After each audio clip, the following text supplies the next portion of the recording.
Good morning, everyone on YouTube. Hopefully you had a good weekend, and hopefully your Monday is going to be off to a great start. I wanted to come on, and excuse me, I just got out working out, but I wanted to come on and make a quick video about some quick definitions in real estate investing, which you should know, absolutely know, in my opinion. Let's start. Number one, cash on cash return.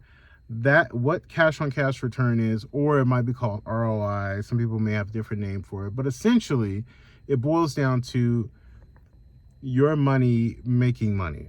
So if I invest, and we're going to do simple math, if I put down, I'm buying a duplex and I put down $100,000, a 10% cash on cash return would be $10,000 annually, meaning that property is generating me $10,000 in pure cash flow. Again, that's nothing to do with your maintenance costs, insurance, all that other stuff. The bottom line, and we're going to cover those definitions later date, is if I invest some money, how much is my money coming back to me, right? Because you're not going to touch the 100,000. 100,000 stays in the deal.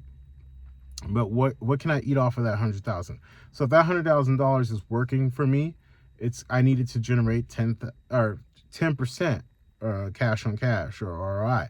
So once that, and by the way, ROI stands for return on investment.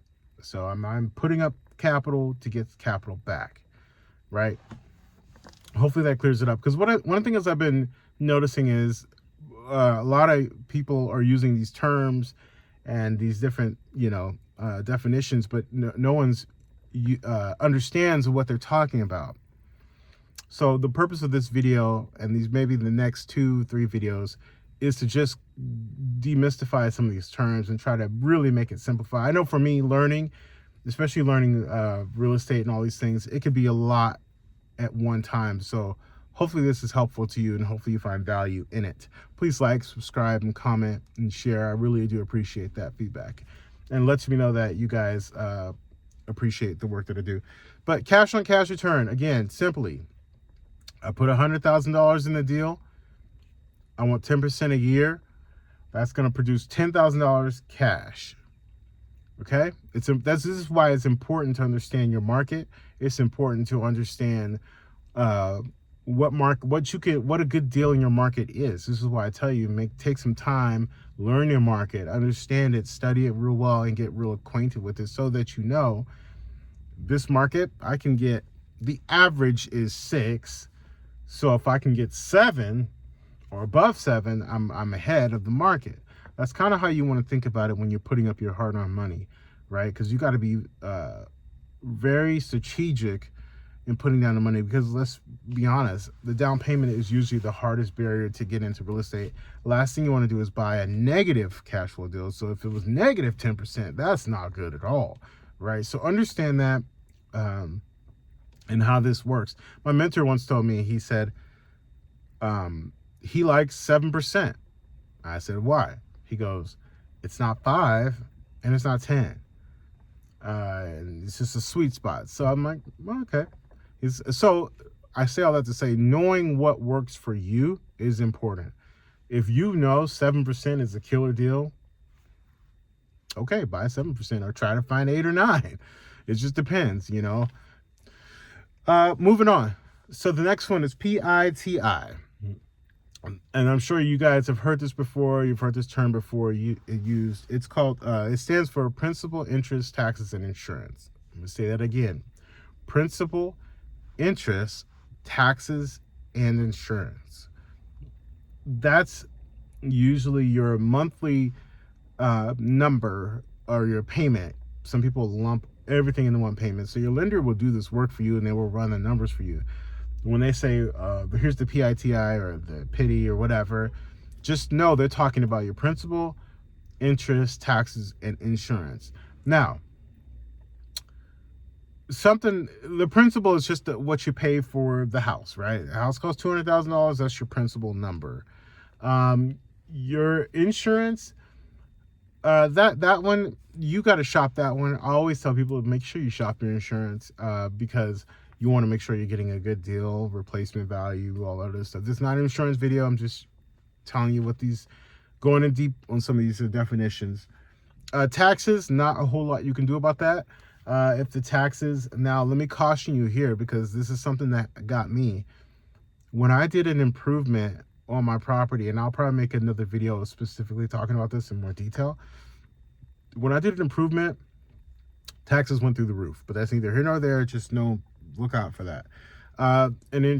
So anyway, hopefully that clears that up and that you understand what that is: principal, taxes, and insurance. The next one, number 3, is the comps.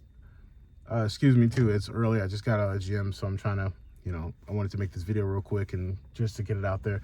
But number 3 is the comps, and I put on there ARV as well, because I hear that term often.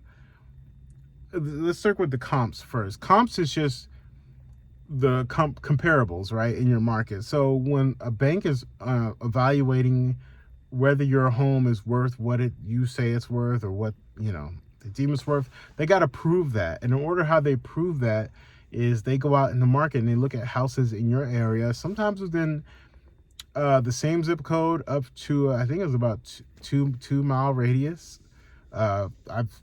That's typically what I've seen. Maybe they go out a little bit further if they can't find what they need, but a 2-mile radius is generally what they would go for. And they're looking at things that are like for like, right? Comparables.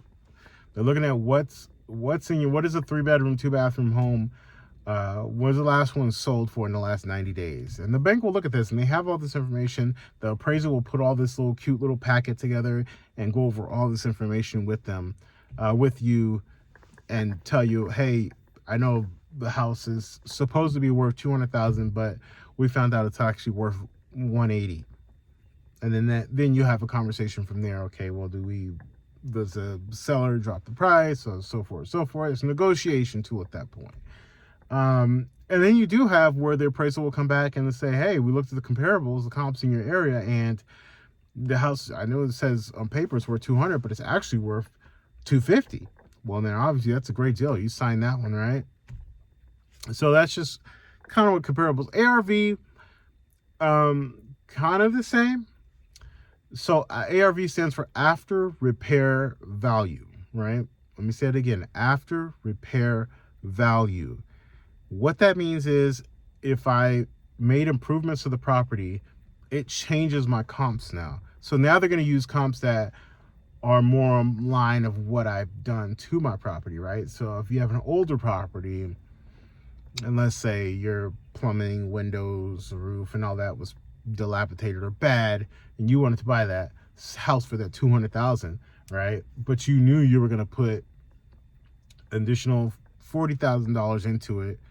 That $40,000, after you did all your upgrades, finishes, all that good stuff, well, now they have to almost look for new comps, right? Because you have granite countertops, you have this or that, whatever, just your improvements alone.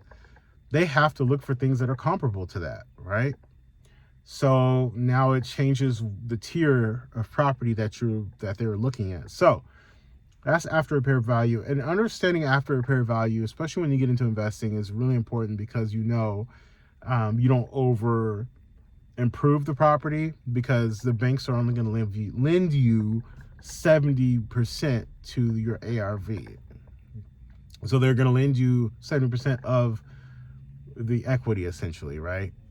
So something to keep in mind. Hopefully this is helpful to you. Hopefully you found value in it. If you have any questions, please leave it in the comments below. Take care.